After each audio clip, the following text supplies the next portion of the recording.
Hey everyone, this is Ken at fanofhalloween.com, and just wanted to give you an update on a prop I'm doing. I sent a video a while ago about these barrels that I got at my work's Desirable Trash, and I wasn't sure what I was going to do with them. Well, after the Rocky Mountain Haunters gathering, we built these swaying zombies here, and I ended up buying this hazmat unit costume at buycostumes.com for, I think I got this one for $8.50, and I put it together and I thought, oh, I have a perfect thing to use for my barrels now.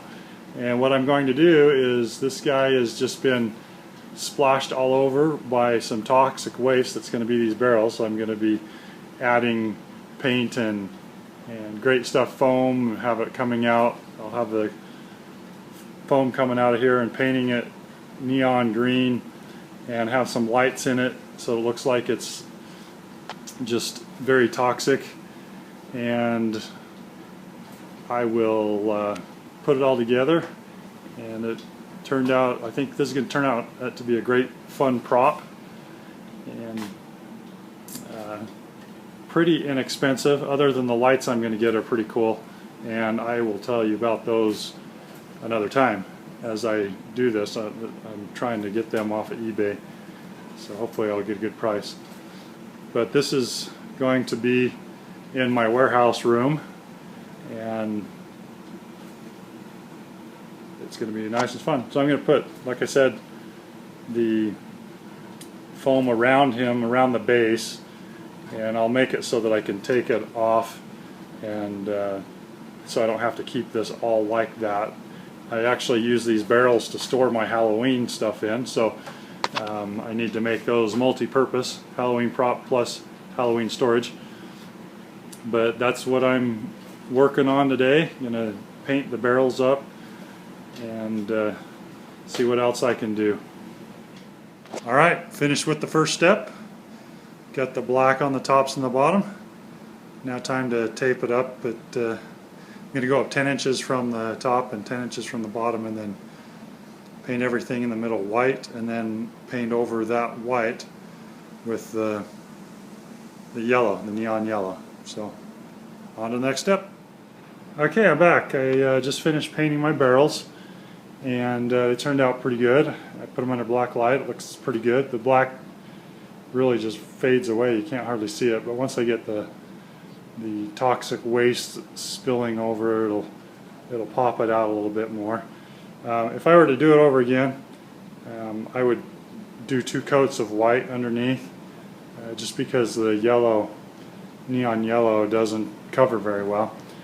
But it's good enough, and I think I'm going to like it. I'm going to put some stenciling here, toxic waste, on the barrels before I put the great stuff foam on there and make it oozing out.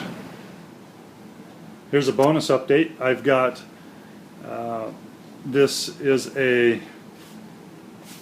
skull that I made from a milk carton, and then I filled it with great stuff, and then yesterday I just sprayed it, the eyes heavy with spray paint, and then just kind of sprayed softly with it around everywhere else. This is going to be on my one-armed grave grabber, and that turned out pretty good for just being a milk jug carton that I used around an existing skull, kind of like a Bucky skull, and used a heat gun to melt it down.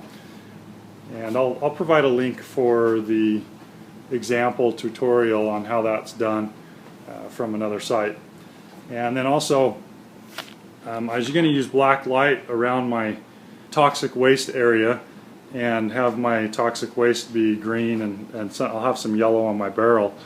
And so I picked up a few paints. I wanted to see how they worked with the fluorescent light, and they weren't quite as vibrant as I would have hoped, but I'm going to have some LEDs underneath them strobing, and so that might make it even better. But just to give you results of this, so I found that they told, I saw somewhere where it said if you put white paint under it, and I was running out of white paint and didn't want to wait to get more, so I put what white paint I had down on there.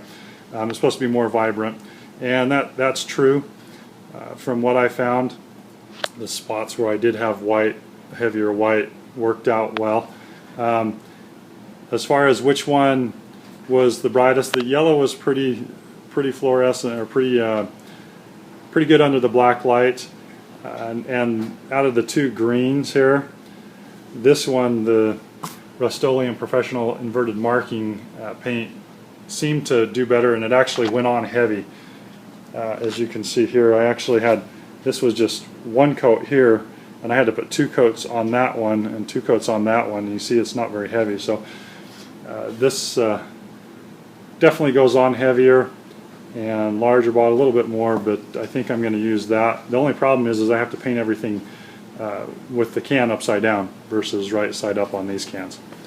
Anyway, quick, that's update on that. Some bonus stuff off of my props, and again, keep on hunting.